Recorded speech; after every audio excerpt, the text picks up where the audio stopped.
Hello, c'est HR, votre chroniqueur. Alors vous vous rappelez, il y a quelques semaines, j'avais fait une vidéo réaction par rapport à la bande-annonce du film Monsieur Aznavour. Eh bien, sachez qu'aujourd'hui, je vais vous parler de ce film, car je l'ai vu. Mais avant cela, n'oubliez pas, si vous n'êtes pas abonné, pensez à le faire. Pensez à la petite cloche pour les notifs. Let's go!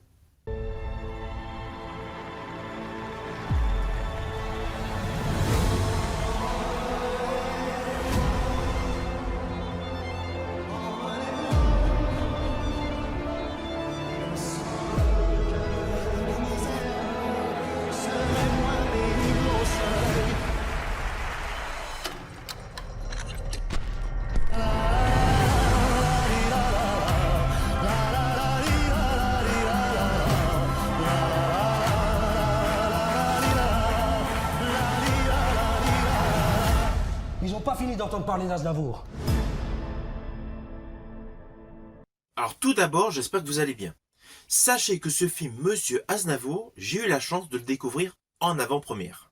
C'est un biopic, dans la pure tradition des biopics, relatant l'histoire de l'artiste Charles Aznavour, de son enfance jusqu'à ses derniers jours. Et dans le rôle titre, nous retrouvons Tahar Rahim. Ils n'ont pas fini d'entendre parler d'Aznavour. Alors le film est vraiment conçu de la même manière qu'un biopic réalisé par Hollywood. Nous découvrons en scène d'ouverture le personnage Charles Aznavour qui passe un coup de fil, on est dans les années 60, et là il y a une plongée en arrière où nous redécouvrons Charles Aznavour enfant, nous présentant par l'occasion la rudesse de la vie, de sa famille et les difficultés financières rencontrées par son père. Alors pour ce genre de film, forcément, il n'y a pas de spoil. Les grandes lignes de l'histoire, forcément, on les connaît. Mais le film est un réel condensé des étapes clés de la carrière, de la vie de l'artiste Charles Aznavour. Alors selon moi, l'atout principal de ce film est essentiellement l'interprétation de Tahar Rahim. Elle est exceptionnelle. La posture, les gestes, voilà, tout y est. La transformation de Tahar Rahim est impressionnante, tant physique que sur le plan vocal. Tahar Rahim, avec son interprétation de Charles Aznavour, démontre qu'il est bourré de talent. Sa composition est juste et parfaite. Et je rajouterai que sur le plan vocal, c'est saisissant. Il se plonge dans les mêmes tessitures. Surtout qu'à la base, sa prestation dans ce film est radicalement différente de tout ce qu'il a pu faire dans sa carrière cinématographique. Moi, personnellement, je l'avais découvert aux côtés de Jodie Foster dans Désigné coupable en 2021. Après, je l'ai découvert dans un film qui était sorti avant, c'est-à-dire en 2018, dans Marie-Madeleine de Garth Davis, puis dans Napoléon de Ridley Scott de 2023, dans Madame Web, où il faisait le grand méchant face à Dakota Johnson dans le Marvel sorti en 2023. Bref, voilà, c'est un acteur qui a une carrière internationale. Alors, il a une très belle carrière en France, mais il a une très belle carrière sur le plan international. Et là, justement, son rôle du personnage emblématique Charles Aznavour démontre totalement qu'il est baigné de talent.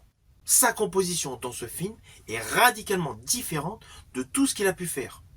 Et lorsque vous verrez à la fin de ce film, forcément il y a des images d'archives avec le véritable Charles Aznavour, vous allez retrouver les postures que l'acteur Tahar Rahim a repris dans son jeu pour nous présenter le personnage. Selon moi, la grosse plus-value de ce film est essentiellement la prestation de Tahar Rahim, qui est impressionnante. À cela s'ajoute, bien évidemment, une réalisation à l'américaine. Oui, j'estime que ce film, le côté biopic, alors oui, il n'y a pas d'innovation technique, il n'y a pas d'innovation d'image dans la présentation d'un biopic sur un personnage. Mais lorsque l'on regarde le rendu de ce film, on est vraiment dans la lignée des biopics réalisés sur Whitney Houston, Queen, Elton John ou Elvis. On est vraiment dans la même configuration en style de réalisation. Avec peut-être un truc qui peut choquer certains, c'est l'histoire que le film soit découpé en plusieurs chapitres. On a à chaque fois un livre qui s'ouvre, le livre où il écrit ses chansons, avec le numéro du chapitre et un titre chanson, afin de nous répertorier chaque moment clé de sa vie. Mais moi, perso, j'ai apprécié ce mode. Alors sachez justement que ce film est réalisé par Grand Corps Malade et Mehdi Edir.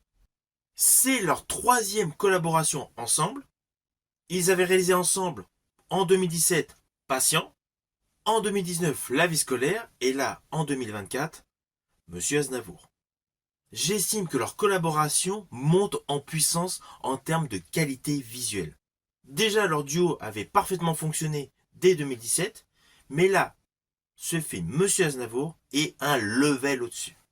C'est un film qui plaira essentiellement aux aficionados de Charles Aznavour. Mais cela n'empêche pas que sur un plan technique, ce film plaira à un large public car il est correctement réalisé, l'interprétation de Tahar Rahim est excellente et en plus cela permet de retrouver certains titres emblématiques de l'artiste Charles Aznavour au cinéma.